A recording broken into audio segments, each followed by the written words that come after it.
ఇదే నా పల్లెటూరు, ఇదే నా తల్లి గారు.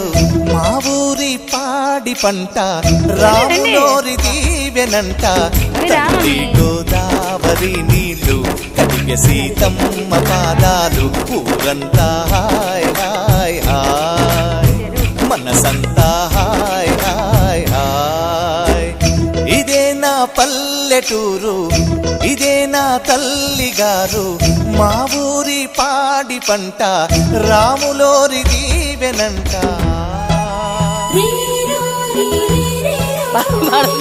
నాకే పలు కనిపించలేదు అట్లా.